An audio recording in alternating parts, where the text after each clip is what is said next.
The throne room of the Zephyrian Empire stretched before Oliver like a cathedral of crystalline architecture, its walls pulsing with bioluminescent patterns that seemed to breathe with life itself.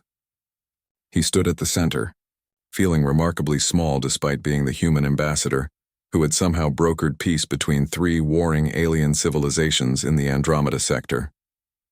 Queen Zalthor, or Anna, as she'd insisted he call her after their third diplomatic meeting, descended from her floating throne with a grace that defied the physics he'd studied at the academy.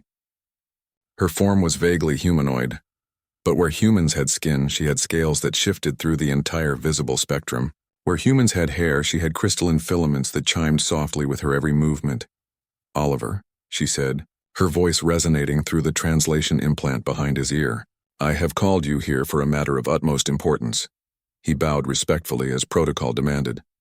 "Your Majesty, the new trade agreements are progressing smoothly. The collective has agreed to. I am not interested in trade agreements." Anna's four eyes fixed on him with an intensity that made him instinctively take a step back. "I am interested in matrimonial agreements." Oliver blinked. "I'm sorry, what?" "I wish to marry you, human." She stated it as simply as one might order breakfast. "I have observed your species for 3 solar cycles now. I have studied your customs, your courtship rituals, your strange obsession with caffeinated beverages. I have concluded that you, specifically, would make an excellent mate." The human ambassador's mind short-circuited. He'd negotiated with militant silicon-based life forms. He'd survived a diplomatic dinner where the cuisine was still technically alive. He'd even managed to explain the concept of sarcasm to a hive mind. But this was beyond his training. "Your Majesty, Anna, I'm honored, truly, but nothing." She moved closer, her presence filling his senses with the scent of ozone and starlight. "Do you find me displeasing?" No, you're magnificent. It's just, is it because I have more eyes than you? I could have 2 surgically removed." "What?" "No, please don't. Is it my exoskeleton? I have seen human females. They have much softer exteriors. I could undergo dermal restructuring." Oliver held up his hands in surrender. "Anna, stop. You don't need to change anything about yourself. You're perfect as you are." She tilted her head, a gesture he'd learned indicated confusion. "Then what is the obstacle? I have wealth, the entire Empire's treasury is at my disposal. I have power, 17 star systems bow to my command. I have status, I'm literally royalty. What do I have to do to marry you, human?" He took a deep breath, trying to find words that wouldn't cause an intergalactic incident. In human culture, marriage isn't about what you have or what you can offer materially. It's about connection, understanding, love. Love. Anna repeated the word like she was tasting it. "Define this love." "It's when you care about someone so much that their happiness becomes as important as your own. It's wanting to share your life with them, not because they're useful or advantageous, but because they make you feel complete." The Queen was silent for a long moment, her crystalline filaments chiming softly in thought. Then she said, "When you repaired the oxygen regulator on my ship during the nebula incident, even though it meant risking exposure to radiation, what motivated that action?" Oliver remembered that day vividly. I couldn't let you die. The thought of a universe without you in it felt wrong. And when I stayed awake for 72 hours to help you decode the ancient prophecies that saved Earth from the Void Collective, what motivated me?" He met her multifaceted gaze.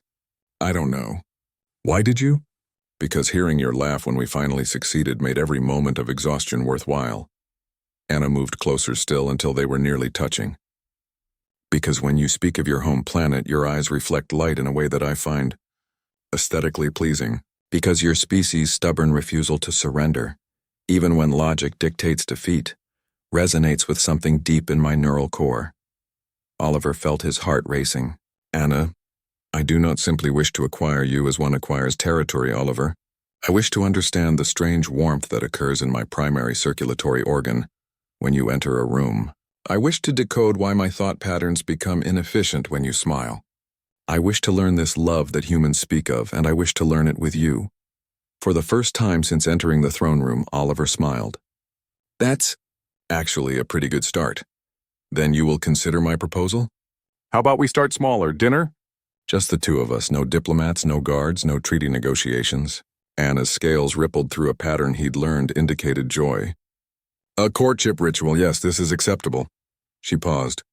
What is the human protocol for such an event? Should I consume you? Display my dominance? Engage in ritual combat? Oliver laughed. That same laugh that she apparently found so compelling. No, and definitely no. We just talk, get to know each other as individuals, not as representatives of our species. I find your customs confusing, Anna admitted, but I am willing to learn. For you, human, I would learn anything. That's what makes you extraordinary. Anna, not your empire, not your power, the fact that you're willing to try. The queen of the Zephyrian Empire, ruler of 17 star systems, commander of the most powerful fleet in the Andromeda sector, blushed.